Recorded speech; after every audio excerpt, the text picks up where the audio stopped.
요즘 재개발, 재건축 쪽에 악소리가 굉장히 많이 나옵니다.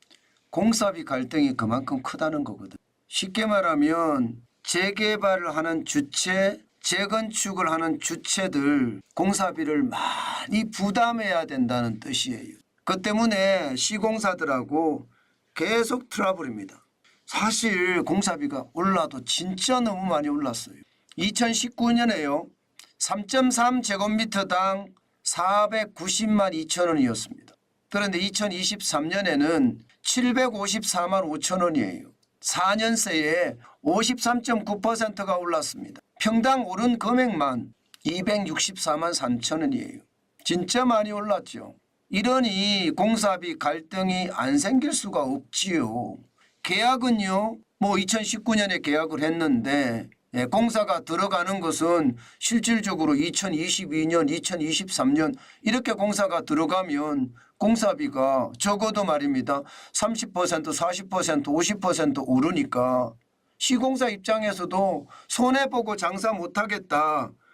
그런 이야기가 당연히 나오지 않겠습니까? 적당히 오르면 건설사들이 감수를 하면서 공사를 할 수 있고요. 나중에 일반 분양가를 높여서 그 공사비를 충당할 수도 있거든요.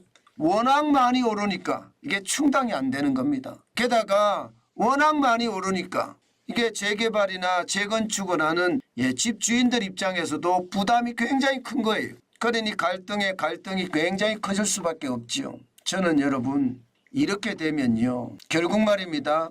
집값이 폭등할 수밖에 없다고 봅니다. 지금처럼 이렇게 4년 사이에 53.9%가 올라가 버리면요. 결국 말입니다.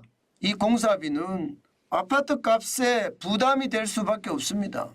그러면 아파트 값도 그만큼 올라갈 수밖에 없는 게 현실이 된다. 저는 여러분에게 그렇게 말씀드릴 수 있을 것 같습니다. 시장은 시장대로 움직이거든요. 공사비가 올라가면 당연히 집주인의 부담이 많고요. 집주인의 부담을 조금 줄이려 치면 일반 분양가를 올려야 되는데 이것이 부담이라는 거죠. 그러니까 양쪽 다 부담입니다. 집주인들은 재건축, 재개발을 하는데 부담이 크고요. 또 공사를 하는 사람들은 인건비나 자재비가 너무 올라서 재건축 공사비 자체, 재개발 공사비 자체가 올라서 부담이고요. 결국 말입니다. 인허가가 줄어들고요.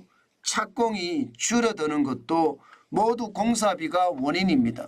희한하게 공급이 줄 수도 있다는 그런 징조들이 진짜 많이 나타납니다. 요즘 집값이 제가 꿈틀꿈틀한다고 말씀드렸잖아요. 실제 서울 평균 거래 금액이 2달 연속 올라갔다고도 말씀을 드렸습니다. 아마 그런 연장선상에서 보면 공사비가 너무 올라서 공급이 더뎌지게 되는 것, 이것은 어떻게 생각하면 집값이 앞으로 오를 수밖에 없다 하는 사전 징조가 아닐까, 저는 그런 생각도 해봅니다. 그렇기 때문에 여러분, 시장을 저는 꼼꼼히 봐야 된다고 생각을 합니다. 시장의 변화가 크기 때문에 제가 주말에는 임장을 하시는 게 좋겠다. 시가 보다가 적어도 말입니다. 지금은 10% 떨어진 정도가 다라고 하지만 20% 적어도 한 30% 떨어지면 집을 사는 게 어떨까. 저는 그런 말씀도 요즘은 드리고 있습니다. 시간이 지나면 이 기회가 없을 수도 있습니다. 물론 있을 수도 있습니다. 윤석열 정부는 공급 위주의 주택 정책을 쓰기 때문에 공급을 많이 한다면 또 상황이 달라질 수도 있지만 지금 현 상태에서 봤을 때는요. 공사비가 급등을 해서 주택 공급에 대한 문제가 생기고, 주택 공급에 대한 문제가 생기면 공급이 줄어들고 공사비는 올라가고, 그러면 집값은 급등 내지는 폭등할 수도 있다. 이런 짐작 충분히 할 수 있습니다.